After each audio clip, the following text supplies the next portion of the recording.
Point 1. Understanding the impact of trauma, insights from Bruce D. Perry and Oprah Winfrey. You're walking down a familiar street when suddenly, a loud noise startles you. Your heart races, your palms sweat, and for a moment, you're frozen in fear. This is your body's natural response to a perceived threat, a survival mechanism designed to protect you. But what happens when the threat is not a one-time event, but a series of traumatic experiences that leave deep emotional scars? This is the world of trauma, a complex and often misunderstood concept that Bruce D. Perry and Oprah Winfrey explore in their book, What Happened to You? Conversations on Trauma, Resilience, and Healing. Trauma, in its simplest form, is a deeply distressing or disturbing experience. It's like a wound, but instead of being on your skin, it's in your mind. It can be physical, like a car accident or a natural disaster, or emotional, like the loss of a loved one or a bitter divorce. Each type of trauma leaves its unique mark and requires a different approach to healing. The impact of trauma extends far beyond the initial event. It can shape a person's life, behavior, and relationships in profound ways. For instance, a child who experiences physical abuse may grow up to struggle with trust issues and form unhealthy relationships. Or a war veteran may suffer from post-traumatic stress disorder, PTSD, experiencing flashbacks and nightmares long after the battlefield is left behind. These are not signs of weakness, but rather the brain's way of trying to cope with overwhelming experiences. In their book, Perry and Winfrey bring unique perspectives to the understanding of trauma. Perry, a child psychiatrist and neuroscientist, provides scientific and clinical insights into how trauma affects the brain and body. He explains how traumatic experiences can alter brain development and lead to a range of mental health issues, from anxiety and depression to PTSD. On the other hand, Winfrey, a media mogul and philanthropist, shares her personal experiences with trauma and her societal viewpoint. She opens up about her childhood trauma and how it shaped her life, providing a powerful testament to the far-reaching effects of trauma. But the book is not just about understanding trauma, it's also about the potential for resilience and healing. Resilience is the ability to bounce back from adversity, to adapt and grow despite life's challenges. With the right support and therapeutic interventions, individuals can recover from trauma and lead fulfilling lives. Perry and Winfrey advocate for a compassionate, trauma-informed approach to helping those affected by trauma, emphasizing the importance of understanding, empathy, and patience in the healing process. In conclusion, understanding the impact of trauma is crucial in helping those affected by it. It's about recognizing the invisible wounds and providing the support needed for healing. As Perry and Winfrey show, with understanding and compassion, there is always potential for resilience and recovery. So, the next time you encounter someone who's been through a traumatic experience, remember to ask not, "What's wrong with you?" but, "What happened to you?" Point 2. How trauma impacts the brain. Ever wondered why some people react differently to similar situations? Why does one person freeze in fear while another springs into action? The answer lies in our brains, and more specifically, in how our brains have been shaped by our experiences. One of the most powerful influences on the brain is trauma. Trauma is like a powerful storm that sweeps through a city. Just as a storm can damage buildings and infrastructure, trauma can wreak havoc on the brain, particularly when it occurs during the critical periods of brain development in childhood. The brain is like a city, with different regions responsible for different functions. When trauma strikes, it can disrupt the normal development of these regions, leading to long-term changes in how the brain functions. Imagine a child growing up in a war-torn city. The constant threat of danger can disrupt the normal development of the brain's fear response system, making the child more sensitive to potential threats. This heightened sensitivity can persist into adulthood, leading to anxiety disorders and other mental health problems. Trauma can also lead to changes in behavior, emotions, and cognition. In the book, What Happened to You? Conversations on Trauma, Resilience, and Healing, Bruce D. Perry and Oprah Winfrey shared the story of a woman who, as a child, was repeatedly abused by her father. As an adult, she struggled with trust issues and had difficulty forming healthy relationships. Her story illustrates how trauma can lead to long-term changes in behavior and emotions. The science behind these changes is complex, but it can be broken down into simpler terms. Trauma can affect different parts of the brain, leading to changes in behavior, emotions, and cognition. For example, trauma can affect the amygdala, the part of the brain responsible for fear responses. This can lead to heightened fear responses and anxiety. Trauma can also affect the prefrontal cortex, the part of the brain responsible for decision-making and impulse control. This can lead to impulsive behavior and difficulty making decisions. The impact of trauma on the brain is profound, and understanding this impact is crucial for promoting healing and resilience. Recognizing the signs of trauma and providing appropriate support can help individuals recover from their traumatic experiences and build resilience. In conclusion, trauma can have a significant impact on the brain, leading to long-term changes in behavior, emotions, and cognition. By understanding the impact of trauma on the brain, we can better support individuals who have experienced trauma and promote healing and resilience. So, let's continue to learn, understand, and spread awareness about the profound impact of trauma on the brain. Point 3. What's resilience all about? Ever been in a situation where life throws a curveball at you? You're knocked off your feet, and it feels like the world is crashing down around you. But somehow, you find the strength to stand up, dust yourself off, and keep going. That, my friend, is resilience in action. Resilience is like a rubber band. When stretched by adversity, it has the ability to bounce back to its original shape. It's not about avoiding stress or hardship, but rather learning how to thrive amidst these challenges.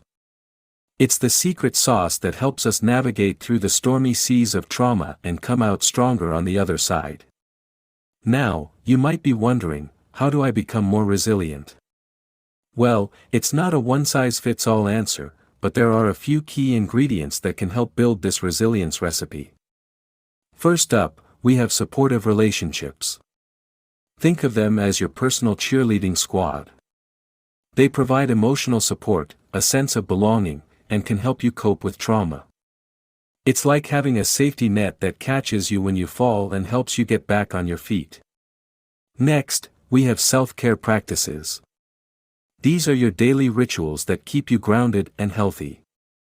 Regular exercise, healthy eating, and adequate sleep are like the fuel that keeps your engine running smoothly. They enhance your physical health and emotional well-being, giving you the strength to face whatever life throws at you. Lastly, we have positive coping strategies. These are your tools for dealing with adversity. Problem solving, positive thinking, and stress management are like your personal armor, protecting you from the negative effects of stress and helping you deal with adversity in a healthy and constructive manner. In What Happened to You? Conversations on Trauma, Resilience, and Healing, there are several inspiring stories of individuals who have demonstrated remarkable resilience in the face of trauma. These stories are not just about survival, but about thriving despite adversity. They highlight how resilience led to their healing and personal growth, providing hope and encouragement for us all. So, how can you cultivate resilience in your own life? Start by nurturing supportive relationships, practicing self-care, and developing positive coping strategies. Remember, resilience is not a trait that people either have or do not have. It involves behaviors, thoughts, and actions that can be learned and developed by anyone. In the end, it's all about embracing the challenges that come our way and using them as stepping stones to grow and evolve. So, the next time life throws a curveball at you, remember, you have the power to bounce back. You have the power to heal.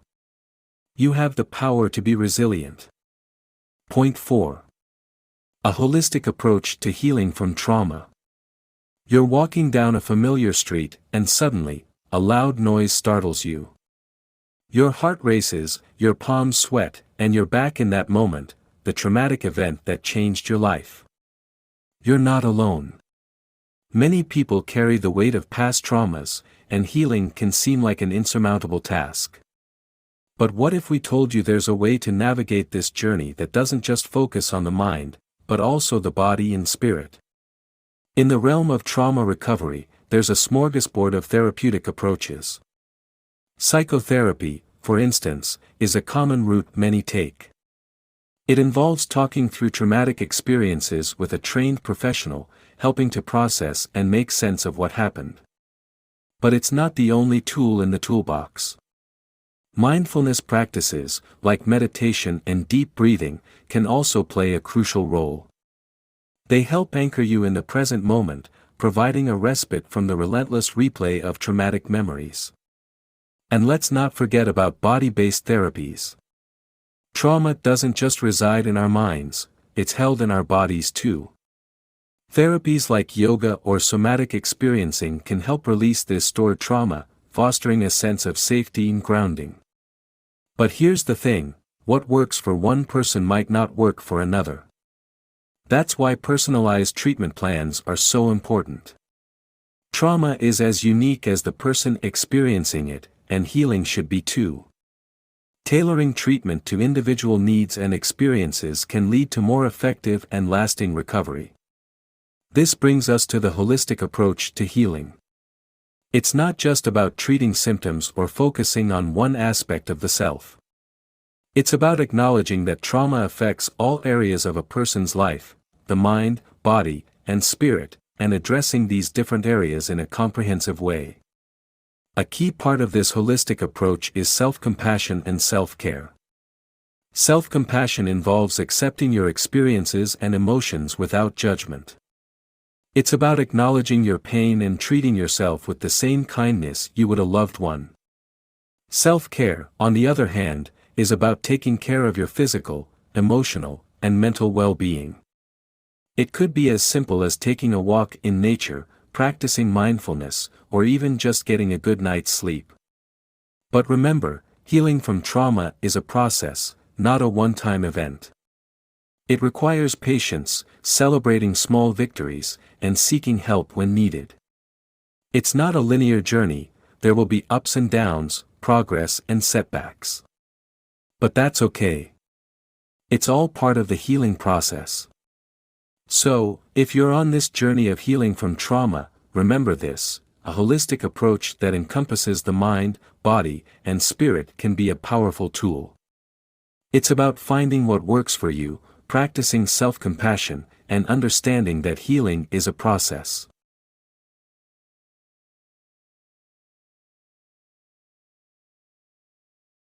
And most importantly, it's about knowing that recovery is possible. You're stronger than you think, and you're not alone. Point 5. Why we need a trauma-informed society. Ever wondered why some people react differently to the same situation? Why does one person bounce back from adversity while another crumbles? The answer, as Bruce D. Perry and Oprah Winfrey suggest in their book, What Happened to You? Conversations on Trauma, Resilience, and Healing, lies in understanding trauma and its profound impact on our lives. The authors propose a societal shift towards a trauma-informed approach. This means recognizing that trauma is widespread and can deeply affect an individual's behavior, emotions, and interactions. It's about understanding that the question isn't, what's wrong with you, but rather, what happened to you? This shift in perspective can help us understand the paths to recovery and healing. To illustrate, let's consider a story from the book. A young boy, constantly in trouble at school, is labeled as a problem child. But when we learn that he comes from a home filled with violence and neglect, his behavior starts to make sense. It's not that he's inherently bad, he's reacting to his traumatic experiences. Recognizing this is the first step towards helping him heal. This understanding of trauma should permeate all sectors of society, especially education, healthcare, and social services. Teachers need to be trained to recognize signs of trauma in their students and adapt their teaching methods accordingly. Healthcare providers should be equipped to identify and address trauma-related health issues. Social services must be designed to support individuals dealing with trauma, rather than re-traumatizing them. Understanding and addressing trauma is not just about helping individuals, it's about creating a healthier society. When we recognize the signs and symptoms of trauma, we can respond with empathy and compassion, rather than judgment and punishment. This can prevent re-traumatization and promote healing. The authors believe that this trauma-informed approach can lead to a more compassionate, empathetic, and resilient society. By understanding and addressing trauma, we can help individuals build resilience, the ability to bounce back from adversity. This not only benefits the individuals but also strengthens our communities and society as a whole. So, what can you do to contribute to a trauma-informed society? Start by educating yourself about trauma and its effects. Be patient and empathetic with others, understanding that their behavior may be a response to trauma. Advocate for changes in education, healthcare, and social services to better support individuals dealing with trauma. In conclusion, a trauma-informed society is not just a lofty ideal, it's a necessity. By understanding and addressing trauma, we can create a society that is more compassionate, empathetic, and resilient. And isn't that the kind of society we all want to live in? Point 6. Conclusion. Trauma is not a life sentence, but a part of the human experience that can be understood, processed, and healed. It's crucial to recognize that our past experiences, particularly traumatic ones, shape our responses and behaviors. Understanding the why behind our actions can lead to self-compassion, resilience, and healing. The brain's plasticity allows it to adapt and change, even in the face of adversity. This means that no matter what happened to you, it's never too late to heal and transform your life. Healing begins with understanding the impact of trauma and recognizing the signs in ourselves and others. Resilience is not about bouncing back to the old self but growing and evolving through the experiences. It's about finding strength in vulnerability and turning adversity into a catalyst for growth and transformation. Remember, healing is not a linear process, and it's okay to ask for help. Reach out to professionals, join support groups, and lean on your loved ones. You are not alone in your journey. Lastly, remember that trauma does not define you. You are not what happened to you. You are the courage that survived it, the strength that continues to heal, and the resilience that keeps you moving forward.